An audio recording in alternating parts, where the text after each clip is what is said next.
మీ business ఏదైనా మీ ఊర్లో promotion చేయాలంటే అది సుమన్ టీవీతోనే సాధ్యం. ఇప్పుడే సంప్రదించండి. శాండ్ వరకు వచ్చేటప్పటికి మనము న్యూ శాండ్ పాలసీ ఇంప్లిమెంట్ చేసిన టైంకి మనకి ఏవైతే రీచ్ పాయింట్స్ మేము హ్యాండ్ ఓవర్ చేసుకున్నామో ఆ రీచ్ పాయింట్స్లో నుంచి మేము చేయడం జరిగింది.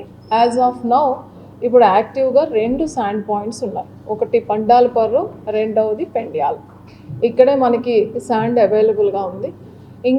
ఇంకొక రీచ్లో మనకి కొంత శాండ్ ఉంది కానీ బట్ ఆ కొవ్వూరు అండ్ గోపాలపురం కాన్స్టిట్యున్సీలో మనకి చాలా ఎక్కువగా ఎన్ఆర్ఈజిఎస్ వర్క్స్ జరగడం వల్ల వాళ్ళకి కేటాయించడం జరిగింది. అయితే ఈ శాండ్ యాజ్ ఆఫ్ నౌ మనము డిఎల్ఎస్సి కంట్రోల్లో చేయడము, ముఖ్యంగా ఎన్ఫోర్స్మెంట్ డిపార్ట్మెంట్స్ ఎస్పీ గారి ఆధ్వర్యంలో వర్క్ చేయడం, అలానే మనకి శాండ్కి సంబంధించి మనము ఫ్రీ శాండ్ అంటే శాండ్ నుంచి ఎటువంటి రెవెన్యూని కూడా కలెక్ట్ చేయకుండా ట్రాన్స్పోర్టేషన్ హ్యాండ్లింగ్ ఛార్జెస్నే మాత్రమే మనం చేయడం జరుగుతుంది. అలా చేస్తూ వస్తున్న క్రమంలో మనకి కొన్ని ఇబ్బందులు ఎదురైనాయి. At the same time public కూడా కొన్ని చోట్ల ఇన్కన్వీనియన్స్ కలుగుతుంది అని తెలియడం జరిగింది. దానితో మరి ఇంకా కొంచెం బెటర్గా చేసే ఉద్దేశంతో ఇంకొన్ని చర్యలు తీసుకోవడం జరిగింది. అలానే మనకి సెప్టెంబర్ 2వ వారం నుంచి కంప్లీట్గా ఈ ఫ్రీ శాండ్ పాలసీ ఇంప్లిమెంటేషన్ అనేది 100% ఆన్లైన్ ప్లాట్ఫామ్లోకి వచ్చేస్తుంది. ఇప్పుడు వరకు అయితే మనం కంప్యూటరైజ్డ్ ట్రక్ షీట్ జనరేట్ చేస్తున్నాము. అలానే 100% డిజిటల్ పేమెంట్స్ చేస్తున్నాం. ఇప్పుడు మనము మాన్యువల్గా మేము రిక్వెస్ట్ని తీసుకోవడం వల్ల చాలా వరకు అక్కడ ఏదైతే స్టాక్ పాయింట్స్ ఉన్నాయో అక్కడ క్యూ లైన్స్ చాలా పెరిగిపోతున్నాయి. సో క్యూ లైన్స్ ఒకసారి శాండ్ ట్రక్ షీట్ తీసేసుకున్న వెంటనే మరలా అతను అక్కడ పెట్టేయడం చేస్తున్నారు. సో దానివలన క్యూ లైన్స్ చూసి శాండ్ చాలా కొరతగా ఉందని బయట అనుకోవడం, అట్ ద సేమ్ టైం తను ఎక్కువ టైం వెయిట్ చేస్తున్నారు అని ట్రాన్స్పోర్టర్ ఎవరైతే తనకి శాండ్ బుక్ చేశారో వాళ్ళ మీద కొంచెం అధికంగా ఛార్జెస్ వసూలు చేస్తున్నట్టుగా కూడా తెలియడం జరిగింది. సో దానివలన ఎవరికి బుకింగ్ అనేది శాండ్ స్టాక్ పాయింట్ ఎక్కడైతే మనకి శాండ్ అవైలబుల్గా ఉందో అక్కడికి వెహికల్తో వచ్చి అక్కడే బుక్ చేసుకొని వెయిట్ చేసేది లేకుండా మేము ఇక్కడ నియర్ బై ఏదైతే మనకి ఆఫీస్ కైండ్ ఆఫ్ సెటప్ ఉందో ఇప్పుడు రెండింటికి కూడా మనకి రైతు సేవా కేంద్రాలు అనేది దగ్గరలో అవైలబుల్గా ఉంది. సో అక్కడ మనం కౌంటర్ ఎస్టాబ్లిష్ చేయడం అనేది జరిగింది. సో ఎవరికైతే శాండ్ కావాలని అనుకుంటున్నారో బెనిఫిషరీస్ పెండియాలకు దగ్గరలో ఉన్న రైతు సేవా కేంద్రము, అలానే మనకి పంగలపర్రు దగ్గర ఉన్న రైతు సేవా కేంద్రానికి వచ్చి అక్కడ కౌంటర్ ఎస్టాబ్లిష్ చేశాము. అక్కడికి వచ్చి వాళ్ళు బుక్ చేసుకోవచ్చు. బుక్ చేసుకునేటప్పుడు మనము ఈసారి కొంచెం డీటెయిల్డ్గా క్యాప్చర్ చేస్తున్న డీటెయిల్స్ ఏంటంటే ఫోన్ నెంబర్, అలానే వాళ్ళ యొక్క ఆధార్ నెంబర్ గతంలో కూడా తీసుకున్నాం. ఇప్పుడు అడ్రస్ని కూడా డీటెయిల్డ్గా క్యాప్చర్ చేస్తున్నాం. సో బెనిఫిషరీ ఎవరు, ఎక్కడ, తర్వాత వాళ్ళ డోర్ నెంబర్, ఏరియాని క్యాప్చర్ చేస్తూ పర్పస్ దేనికోసం వాళ్ళు శాండ్ని తీసుకెళ్తున్నారు, అది హౌస్ కన్స్ట్రక్షనా, న్యూ కన్స్ట్రక్షనా, లేకపోతే రిపేర్సా, అలానే కొన్ని మనం ఇండస్ట్రీస్ కూడా ఇవ్వడం జరుగుతుంది. సో ఆ పర్పస్ కూడా మేము క్యాప్చర్ చేయడం జరుగుతుంది.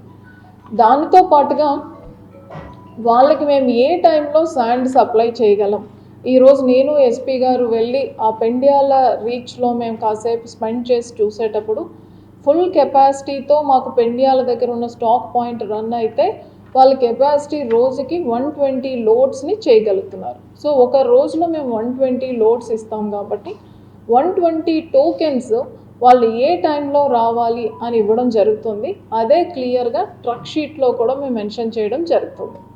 అది కూడా ఆఫ్టర్ 24 hours, బికాజ్ ఈ 24 hoursలో మేము కొంచెం ప్లాన్ చేసుకోవాలి కాబట్టి రేపటి నుంచి మేము అఫీషియల్గా బుక్ చేయడం స్టార్ట్ చేస్తే వచ్చిన వాళ్ళకి ఆఫ్టర్ 24 hours మనము 6 to 6 PM 6 AM to 6 PM మనం రన్ చేస్తున్నాం కాబట్టి 7కి ఎవరు రావాలి, 8కి ఎవరు రావాలి, 9కి ఎవరు రావాలి అని క్లియర్గా టైం స్లాట్ ఇవ్వడం అనేది జరుగుతుంది. So it is like appointment. ఆ టైం స్లాట్లో ఆ ట్రక్ షీట్తో వాళ్ళు అక్కడికి వెళ్తే మనకి ఏదైతే శాండ్ పాయింట్ ఉందో దానికి 1/2 kilometers డిస్టెన్స్లోనే మేము క్లియర్గా పోలీస్ చెక్ పోస్ట్ అనేది అరేంజ్ చేయబోతున్నాం. పోలీస్ చెక్ పోస్ట్లోనే ఈ ట్రక్ షీట్ వెరిఫికేషన్ అనేది జరుగుతుంది. వాళ్ళని మాత్రం లోపలికి ఎలా చేస్తారు, వాళ్ళకి కేటాయించిన శాండ్ని తీసుకొని వాళ్ళు వెళ్ళిపోవచ్చు. సో ఇప్పుడు అన్నెసరీగా వెయిటింగ్ ఉండదు, ఎవరో ఒకళ్ళు వెహికల్ తీసుకొచ్చి క్యూలో పెట్టాల్సిన అవసరం ఉండదు.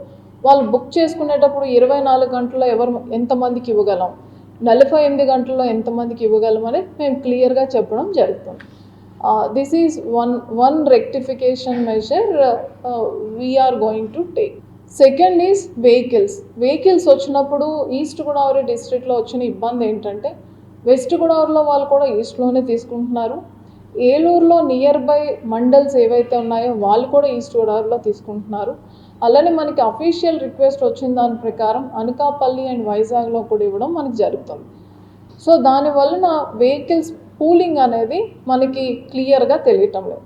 సో ఈరోజు మేము రేట్స్ని మరొకసారి రివైజ్ చేసి ఫైనలైజ్ చేసి ఆ వెహికల్స్కి ఏ వెహికల్కి ఎంత కాస్ట్ చేస్తున్నామని మీ ప్రెస్ ద్వారా we are going to give notification. దాని ప్రకారం ఎవరైతే విల్లింగ్ ఉన్నారో ఆ వెహికల్ వాళ్ళందరినీ కూడా మేము రిజిస్టర్ చేయబోతున్నాం. మన దగ్గర ఉన్నది యాజ్ ఆఫ్ నౌ 2 రీచెసే కాబట్టి 2 రీచెస్కి కూడా రిజిస్టర్ చేసి ఆ రిజిస్ట్రేషన్ వెహికల్స్ అనేది ఈ 2 ఆఫీసెస్ ముందు కూడా డిస్ప్లే చేయడం అనేది జరుగుతుంది. ఒకవేళ మనకి శాండ్ కావాలి అనుకునే వాళ్ళు ఈ రిజిస్టర్డ్ వెహికల్ నుంచి వెహికల్ని ఏదైనా సెలెక్ట్ చేసుకోవచ్చు. ఆ వెహికల్ నెంబర్కి మేము ట్రక్ షీట్ జనరేట్ చేస్తాం. ఒకవేళ తన వెహికల్ని ఎంగేజ్ చేసుకోలేనప్పుడు ఇక్కడికే వచ్చి వెహికల్ని కూడా మీరే ఎంగేజ్ చేయాలి అని అంటే మన దగ్గర ఏవైతే రిజిస్టర్ అయ్యాయో అందులో ఆయన రిక్వైర్మెంట్కి తగిన వెహికల్ని మేము రిజిస్టర్ చేయడం జరుగుతుంది, అలాట్ చేయడం జరుగుతుంది. దానికి పేమెంట్ కూడా అతను పే చేస్తాడు, మా అకౌంట్ నుంచి వాళ్ళకి పే చేయడం జరుగుతుంది. అంటే కొంచెం సింపుల్గా చెప్పాలంటే ఓవరైజేషన్ ఆఫ్ ద వెహికల్స్ కూడా చేయబోతున్నాం. ఇదే మనకి ఆన్లైన్ అప్లికేషన్ వచ్చేటప్పుడు ఆటోమేటిక్గా డ్రాప్ డౌన్ మెనూలో వెహికల్స్ వస్తాయి వాళ్ళ కెపాసిటీ బట్. జస్ట్ లైక్ మనం ఎలా అయితే ఓబర్ అండ్ క్యాబ్స్ మనం బుక్ చేసుకుంటున్నామో అలానే బుక్ చేసుకోవడం జరుగుతుంది. ఒక మెసేజ్ కూడా వెళ్తుంది, మీకు పలానా టైంకి డెలివరీ చేస్తారు అని కస్టమర్ డెలివరీని కన్ఫర్మ్ చేసిన వెంటనే ఎవరైతే ఈ ట్రాన్స్పోర్టర్ ఉన్నారో ఆయన అకౌంట్కి ఫైనలైజ్ చేసిన ఛార్జెస్ పే చేయబోతాం. దానికి ముందుగా మేము ఇది ఆఫ్లైన్లో చేయబోతాం. సో ఈ 2 రెక్టిఫికేషన్ మెజర్స్, బుకింగ్ ఏరియాని అలానే శాండ్ లోడింగ్ ఏరియాని సెపరేట్ చేయడం, అందరూ వెహికల్స్తో వచ్చి వెయిట్ చేయాల్సిన అవసరం లేకుండా బెనిఫిషరీ వాళ్ళ డీటెయిల్స్తో వచ్చి బుక్ చేసుకుంటే వాళ్ళకి ఇచ్చిన స్లాట్ టైంలో వాళ్ళ వెహికల్తో వెళ్తే సరిపోతుంది. ఇలా కాకుండా ఎవరైనా ఎమర్జెన్సీ అని ఏమైనా అడిగినా కూడా దానికి కూడా we are going to create a channel. ఈ క్యూలో కాకుండా దానికి వీళ్ళు handle in a separate way అనమాట నెక్స్ట్ ఫ్యూ డేస్లో. అలానే వెహికల్స్ని కూడా మేము మొబిలైజ్ చేయబోతున్నాం. అలానే ఏదైతే వెస్ట్ గోదావరి వెహికల్స్ వస్తాయో అక్కడ డిటీసీ నుంచి కూడా తీసుకొని రావడం, అలానే ఏవైతే కండిషన్స్ ఉన్నాయో మనం ఫైనలైజ్ చేసిన రేట్స్ కన్నా ఎక్కువ కలెక్ట్ చేయకుండా ఉండాలి, ఎక్సెస్ లోడింగ్ అలానే ఎక్సెస్ అమౌంట్, వెయిటింగ్ ఛార్జెస్ ఇవేమీ తీసుకోకుండా ఉండేటట్టుగా చర్యలు తీసుకోవడం అనేది జరుగుతుంది. దానితో పాటుగా థర్డ్ రెక్టిఫికేషన్ మెజరీస్ మేము ఇచ్చినంత వరకు చూసుకుంటున్నాం.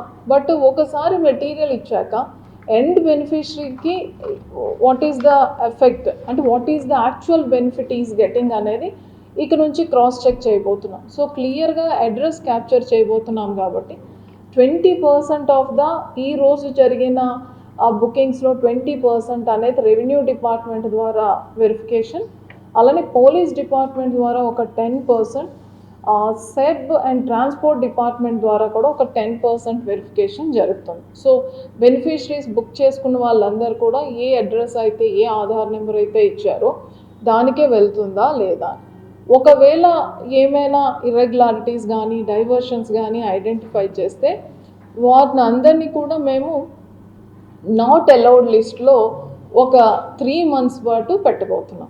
సో ఏదైనా ఒక వెహికల్ శాండ్ మనకి ఆధార్ అండ్ పర్పస్ క్లియర్గా ఇచ్చి ఆ ఆధార్ నెంబర్ కలిగిన వాళ్ళకి కానీ లేకపోయినా ఏ అడ్రస్ అయితే ఇచ్చారో వాళ్ళకి ఇవ్వకుండా డైవర్ట్ అయినట్టు తెలిస్తే వారిని అలౌ చేయకుండా ఒక 3 months అనేది ఒక పెనాల్టీ లాగా చేయాలి అని డిఎల్ఎస్సిలో నిర్ణయించుకోవడం జరిగింది. ఆ విధంగా కొంత కంట్రోల్.